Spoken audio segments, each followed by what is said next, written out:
Oh, hey, Rhonda. How are you? Ah,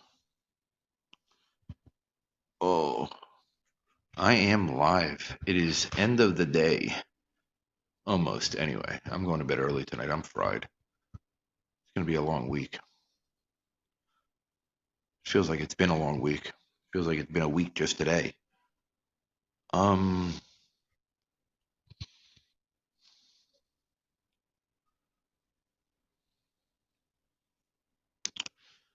in life, we have to make choices.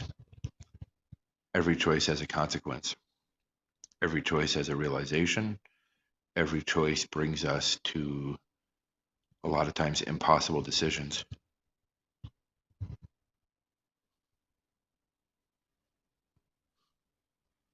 How do we make a decision when both options are impossible? How do we know when it's our intuition versus our heart? How do we know when it's our soul wants one thing and our intuition wants another? Our mind, whatever you want to call it. I think it happens more frequently than we admit. I think that a lot of decisions are nearly impossible to make sometimes. A lot of decisions are based on faith that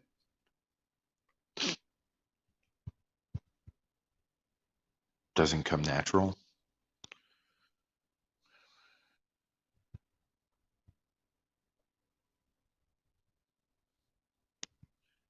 At the end of the day, we need to have faith. We need to trust our belief structure, trust in a bigger picture, and have faith that things are going to work out. Um, there's times where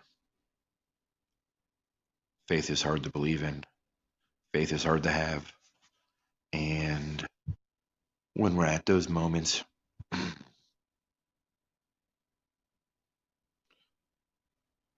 we just have to believe. And I don't think this is about one specific circumstance. I don't think this is about one specific scenario. I don't think that this is unrelatable to any decision, right? I think that every decision has consequences, or every decision has inevitability, or every decision has an opposite reaction on some level. I think so much comes down to faith and what we allow ourselves to believe. And this will relate to a conversation that I recently had with Rhonda, right? Um, I was raised Roman Catholic, and that is nowhere near my beliefs today. I still have a foundation of beliefs around that, but I also have studied many other religions. I respect every religion. I believe that there's foundations and there's moral and ethical basis for most religions, and that they all were created from the right place. But I also believe that they created a divisive nature for humanity. And by creating that divisive nature, it became man's way of controlling the masses, right? And that's a big thing if we really break that down. I mean, it's multiple levels, right? If you think about it, there was a man who created every religion behind, you know, whichever the beliefs are, whether it's Allah, whether it's Buddha, whether it's Christianity or Catholicism, whether it's Jewish beliefs. Uh, yes, that really was a great conversation, Rhonda. And I'm going to elaborate a little bit more on it right now. And this is, luckily, my audience is a very captured audience. A lot of these religions stem from the exact same origins, and when you go to church, or you go to synagogue, or you go to a mosque, or you're whatever, right? Whoever is leading that congregation or people or masses has the ability to control how they view it, how they perceive it, how it's a shared experience, how people come together to practice their faith. And I think there's something inherently wrong with that. I don't think that one man should have that power to judge how a faith structured belief system is controlled across those groups. And I see an issue. Now, I'm not going to put anything down because I do believe that there is, again, a tremendous amount of faith and beliefs and moral structures. For me, it's not about that I have an issue with. A lot of times, my issues go back to um, the traditions, the beliefs that were created around traditions, the way that certain traditions are controlling how masses interact. Um, I don't think it's fair, right? I don't think it's fair that there is hatred because people believe differently. And I'll even go to atheism or atheists, right? They have an inherent belief in what they believe. That's what they believe. And I think that deserves to be respected for their level also. I don't personally believe that. I believe in God. I believe in God, no matter what name you call him. Him, her, it, whatever you want to say, right? It's funny how we lend these things to male, masculine terms, and I really thought about that a lot today. Why did we decide that God was a him? Why does God have to have a gender? Why do angels have to have a gender? They're spiritual entities. In what crazy concept do we give a spiritual entity a gender? Is it so that it's relatable? Is it so that it feels empowered? Or is it because at the time when these religions were created, 99.99999, whatever, you could probably go infinite percent of the population was illiterate. So it was all based on word of mouth. And at the same time, is it because at that point in time, men wanted to be empowered over women? And I think it goes back to any of the isms that we have today. And I think that if humanity elevates to a point where isms start dissipating, then religions are going to have to change also. Because there's many isms that are created by religion. There's many isms that come out of religion. And I think that hatred is the foundation of so many errors in our way. It's the foundation of so many wrongs with everything we do. It's the foundation of. Yeah, I'm yawning already. This is a bit of a tangent, and that's fine. I don't mind tangents, but I have a tremendous belief structure in what I believe. And I believe that everyone has the ability to elevate themselves. Everyone has special gifts, God-given gifts, right? And I don't think it's a religious thing. I don't think it's has anything to do with religion. Again, however people want to worship or pray or have faith or congregate together, I respect that. Because it's a group faith-based situation, and it's easier to practice in groups.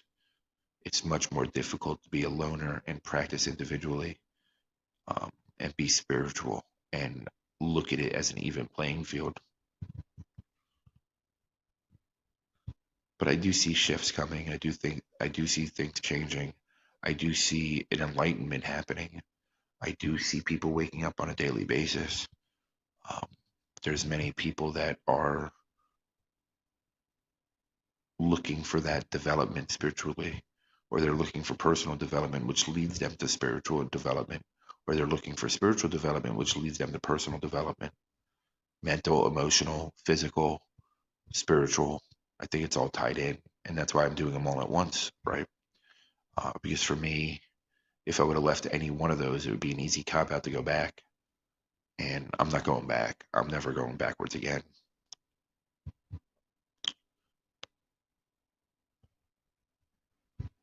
Yes, the shift is here. The shift is beyond here. The shift has been here since a long time now. I mean, if you really want to look at it, it's got started in 2002 was the beginning of this major shift. Uh,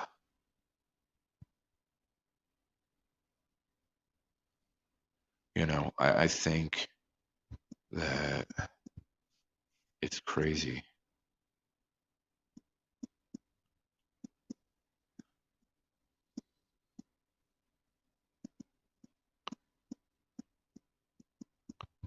Give me 1 second.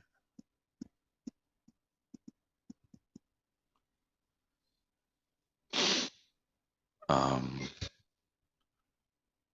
you know, waking up is painful. Waking up is a very difficult process, and there's a major reason why people don't stick with it and follow through. There's a major reason why people get to a point and turn around. Being self-aware hurts. Seeing things for what it is hurts. Seeing things for what, is a reality sucks at times. Um, but it's also beautiful. It gives you the ability to see things exactly for the way they are. And if you're willing to accept it, you're willing to allow yourself to, it gives you limitless possibilities. I guess I hit a new rant, right? Um, Jumping topics, as always. I do that quite often. Waking up is a process that creates this friction in how we're raised and what we believe. And it also is a scary situation because it takes us,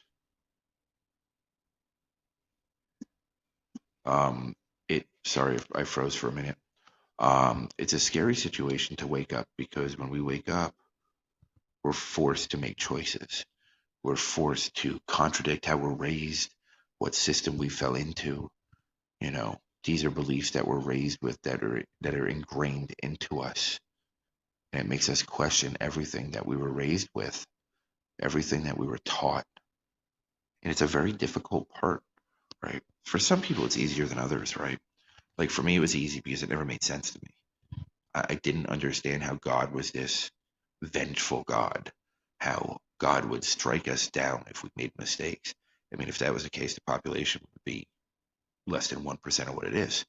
So that for me was simple, right? That part of it, like for me to let that go was very easy because it's just not what I ever believed, ever.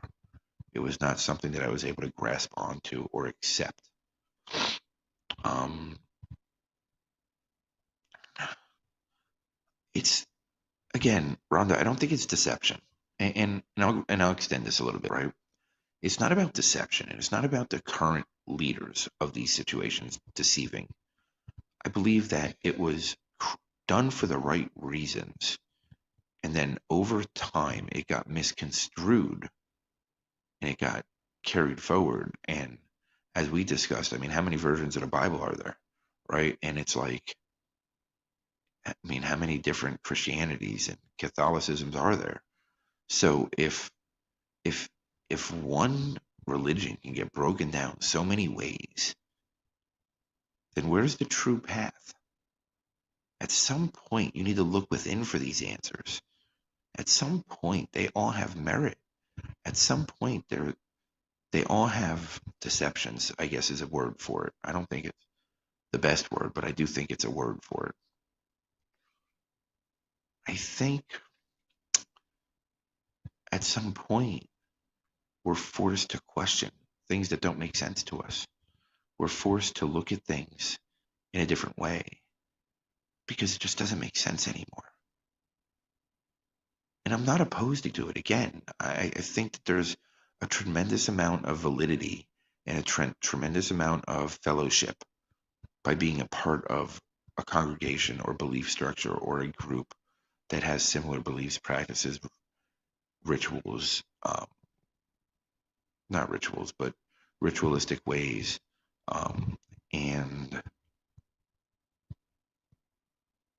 I think that it can be taken in a specific way, and we can personally evolve it to what fits for us.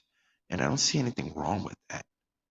What's the difference between me taking, let's say, a belief in Judaism or a belief in Christianity or a belief in any of these religions and combine them all into one, right? And I'm not looking to create a rigid religion based on it. But let's say that by the time of the end of my life, I have this belief structure where it brings all the major religions into one, and I end up being where my ambitions are, which is extremely successful, and it really works for me. And then people are going to want to know what I did, because no, we don't want to think for ourselves. We want to follow somebody else, right? So if that's the case, then would that then turn into a religion just by me combining them all? And if that turns into a religion, then what is the point of all this? Like, I mean, that's the way I look at this. And it's not a judgment against any religion or belief structure. It's a judgment against humanity. Like, why do we have to believe what somebody else believes? Why do we have to take certain scriptures and turn certain parts of the Bible or certain parts of the Torah or certain parts of my head is scrambled tonight. But certain parts of any of these religious books, right? And just take pieces of it and say this is what we're going to believe. Do we ever look at who wrote it? Do we ever look at really thousands of years later that this is what we're choosing to believe? I mean, and what was the environment back then? What was the evolution of humanity at that point that this was evolved into this belief structure? I think we're so easy to discount things and so easy to twist things that we need to look at certain things and be like, why? Why are we doing this? But we don't want to question things. We want to do it the easy way. We want to fall into a category, because if we fall into a category, then the hard work's already done for us. We don't have to believe something. We don't have to be grounded in our beliefs. We don't have to be grounded in who we are, right? And this goes back to my belief of why the school system's so messed up, why the isms are so bad, because it's so much easier to label.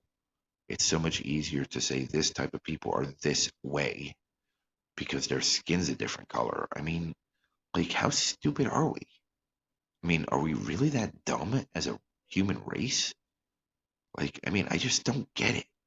Stereotypes are just ridiculous. And I mean, at what point do we really start questioning these things? At what point are we able to sit down at a table together with all different diversities of people and have open conversations without getting into heated arguments based on difference of opinions? Like, why can't we value everybody and value everybody's opinion and be able to have these conversations and be able to have these discussions? You know, when I went to Gabe and I wanted to create this 4-hour round table about anti-racism, which I put on hold because of my life right now. Thank you, Rhonda. I'm definitely inspired tonight for strange reasons, but I am, and in many different ways about many different topics. So I might actually go longer than a half an hour tonight, or I might not. Who knows? We'll see where it goes. But why? What I realized from creating these roundtables was everyone's different. Everyone is different. Everyone has their own personal life experiences that alter and shift their perspective. So if we're so good at being individuals, why do we have to fall into a category? Why aren't we secure enough, strong enough in our own belief system or belief structure or within ourselves that we can follow what we believe? Why do we take certain things literally and then certain things we take with a grain of salt?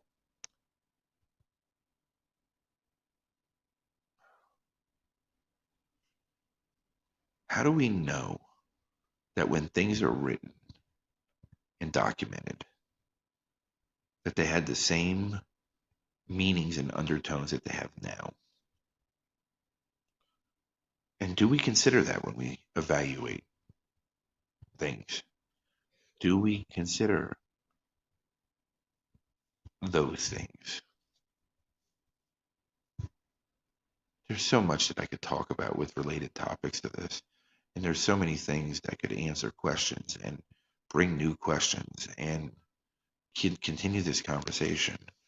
But the one thing I really realized with the 4-hour roundtables, and there's going to be a new evolution of it in the new year, whenever I get settled, wherever I'm at, and whatever's going on.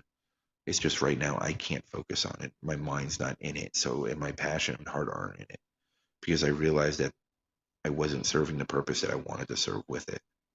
And I wasn't bringing about the solutions that I wanted to bring from it. And I feel like if I'm going to bring these important topics to the table, then I have to bring a call to action after it. And I wasn't doing that. And that was my mistake, right? That was my misjudgment, error in judgment with these. The concept is great, the purpose is great, um, and the belief in it is amazing. But if I'm willing to have these conversations without looking for the right solutions,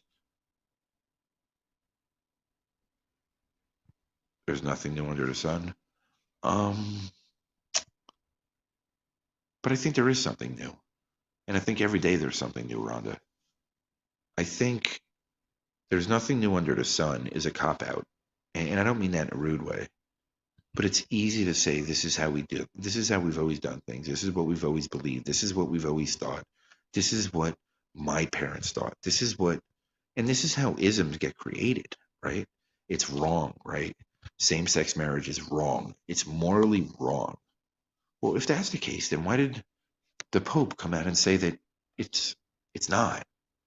So at what point do we look at these things and say, maybe we're just judging because we're judging ourselves? Maybe we are devaluing these different ways of living because because we have no value within ourselves. Maybe our insecurities are fueling the wrong questions. And maybe that's why. As far as there's nothing new under the sun goes, I don't agree with that philosophy. I don't agree with that concept. I don't agree with that idea. I don't agree with that thought process. What? What are you doing? And I told.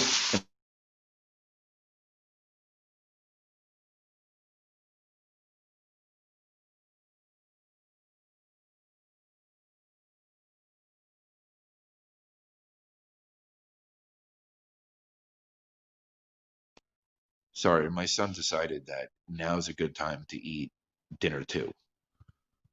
Um, with his phone blasting because that's just what I want in the background. Every day they get a little bit more lenient with what they're doing, and his phone is still blasting while I'm live.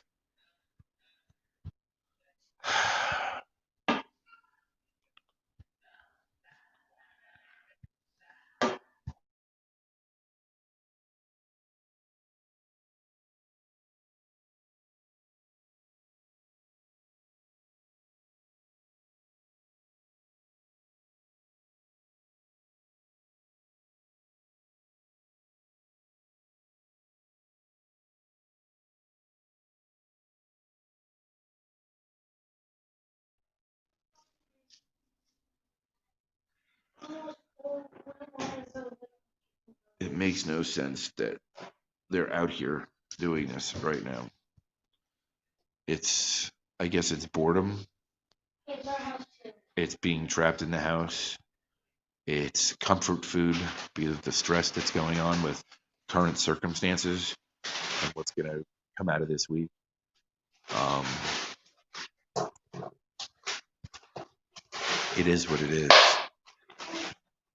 But I'm just gonna cut this off because it's I can't have this conversation right now with the shaking of bags of food in the background and the phone blasting and everything else. Rhonda, have a great night. Thank you so much for being here. And everybody, I love you guys. And if you need anything, please reach out. Thanks.